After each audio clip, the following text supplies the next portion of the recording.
Bonjour tout le monde, c'est Mogo Fokola. Je vous présente aujourd'hui les détails sur la formation concernant le logiciel Autodesk Revit. Alors, en introduction, nous avons voulu présenter les détails sur l'interface, les détails sur certains paramétrages, comment fonctionne le logiciel tout au départ. Alors, je voulais vous dire que c'est le groupe la SGC que je présente. C'est notre chaîne YouTube, comme il dit, la SGC Engineering. Je vous contacte pour faire vos notifications sur mon adresse email est là. Et puis, n'oubliez pas de vous inscrire, de vous avoir abonné. Il y a une petite clochette que vous pouvez cliquer pour recevoir à chaque fois une notification pour notre mise à jour de notre chaîne YouTube. À chaque fois que nous mettons la vidéo, vous aurez toujours des notifications. Alors, si nous retenons encore une fois ici, tel que je disais avant, c'est le logiciel de Revit.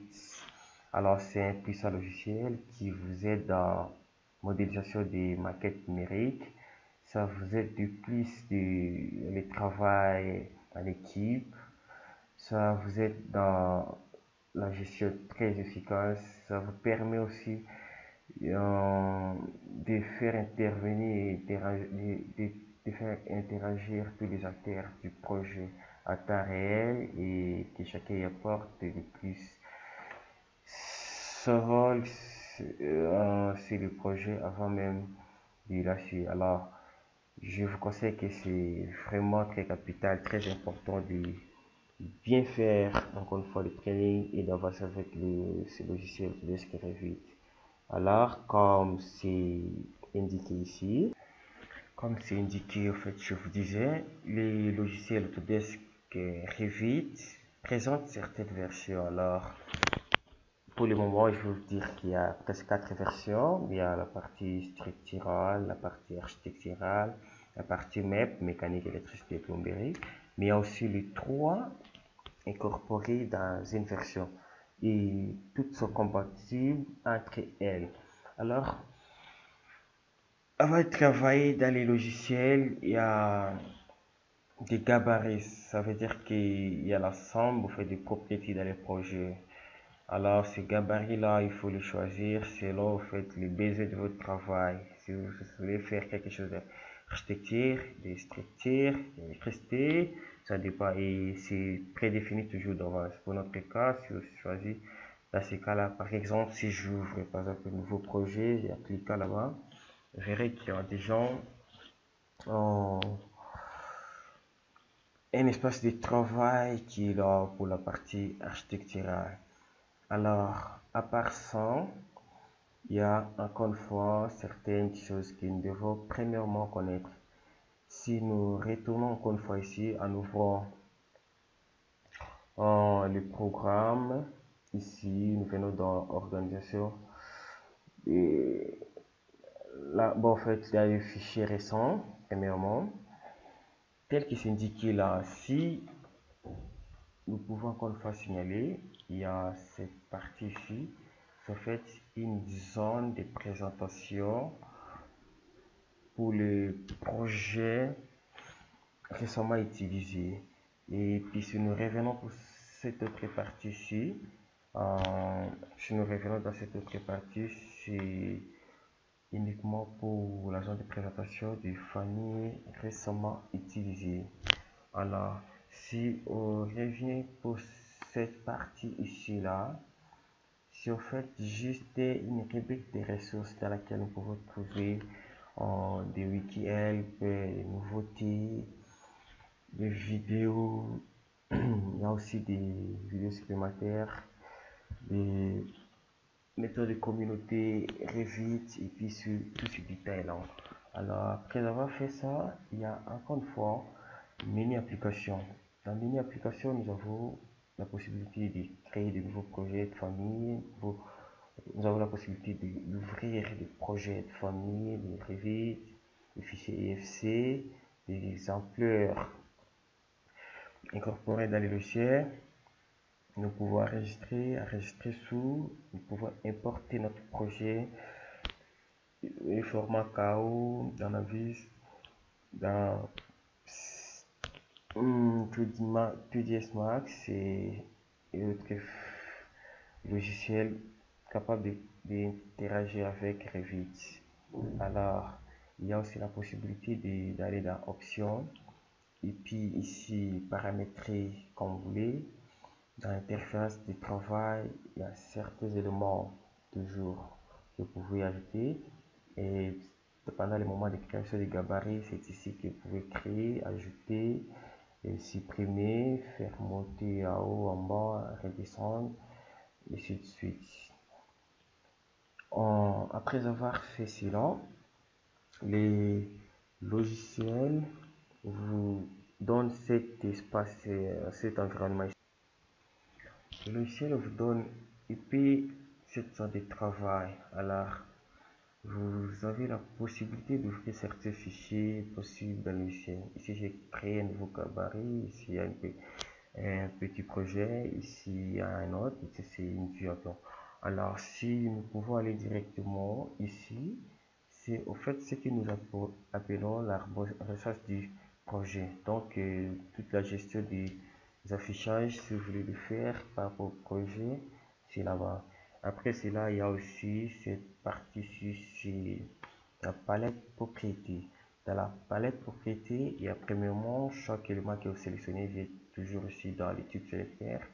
Après cela, il y a ensuite les propriétés type qui arrivent au secondaire. Après cela, il y a cette partie de palette de propriétés. Et puis, comme vous pouvez voir, ici, nous avons en fait notre type de visualisation, comme tel que vous voyez là-bas. Et par la suite, ici, nous avons notre barre de navigation, tel que vous avez vu là-bas. Et puis, ici, nous avons des faits, des vieux plans. Ici, ce sont des images, la perspective. Alors, dans les logiciels Revit, il y a aussi une partie, à partir d'ici que nous pouvons sélectionner et visualiser. C'est ce qu'on appelle barre d'outils d'accès rapide. Alors, ça vous permet de trouver les outils pour 3D, coupe, mesure et autre chose. Il y a aussi la partie ici des rubans qui regroupent normalement des onglets normalement qui peuvent être contextuels ou soit fixes. Alors contextuel dans quel sens? Si une fois je viens ici en sélectionnant un élément, il y a la partie modification qui s'affiche. Alors cette partie ici c'est un onglet contextuel. Alors ce que je peux encore une fois ajouter, il y a ce qu'on appelle aussi la barre du temps. La barre du temps, c'est en fait cette partie ici qu'on appelle la barre du temps. Il y a aussi cette partie que nous appelons barre de contrôle d'affichage pour chaque projet au fait. Et ça vous permet de visualiser, de jouer sur le motif et autres, de vérifier la vie, de catégoriser. Il y a aussi l'outil pour rendu, pour ombre, pour la trajectoire du soleil et pas mal de choses. À part cela, vous pouvez venir ici dans Vie pour gérer certains éléments. Par exemple, quand je décoche propriété, il y a la partie là de palette de propriété qui est devenue invisible. Il y a aussi pour la remboursage du projet, vous pouvez enlever si ça vous gêne. Toutefois, vous pouvez aussi remettre, tout comme ce que nous avons appelé type de visualisation. Vous avez la possibilité d'enlever et de remettre son. Vous avez aussi la possibilité d'organiser au fait votre arborescence projet. Alors il peut arriver que vous voulez faire votre arborescence projet en ajoutant votre propre vie. Pour le faire, il faut aller là-bas. Vous pouvez indiquer par exemple nommer comme vous voulez. Après avoir nommé cela, vous avez la possibilité de filtrer suivant par exemple famille type. Bon, en fait, comme ça semble beau, selon les besoins, selon le gabarit de vie par exemple, suivant par exemple le niveau soit de fait, une rotation, nom de vie. Et puis, de toute façon, là c'était le filtrage. Tout comme vous pouvez grouper suivant les différents éléments, selon ce que vous choisissez, selon la condition dans laquelle vous voulez travailler en fait. Appliquer OK, j'ai créé là-bas. Si je veux appliquer ça toutefois, voilà, j'ai appliqué l'organisation de la recherche dans le projet. Je peux indiquer les éléments dont j'ai besoin et pour limiter l'encombrement. Alors, si je retourne là-bas, j'applique, je reviens et l'affichage par défaut. Alors, après cela, vous avez la possibilité en tout cas de venir consulter pas mal de choses là-bas.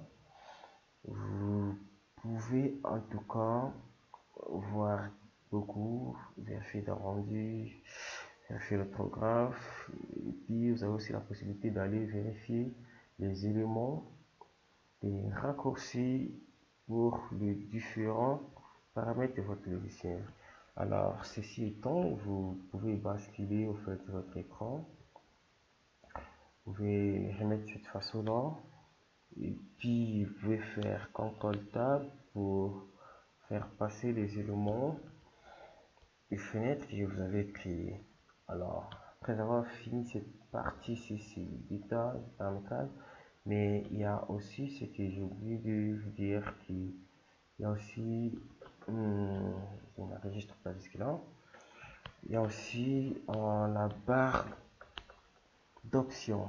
C'est cette partie-ci qui s'affiche à chaque fois que vous voulez ajouter un élément, modifier ses paramètres et tous ces détails-là. Alors, ceci étant, nous avons donné cette première partie. Alors, rejoignez-nous dans la seconde partie tout à l'heure qui va concerner les éléments qui vont suivre. Merci pour votre attention et puis bonne suite.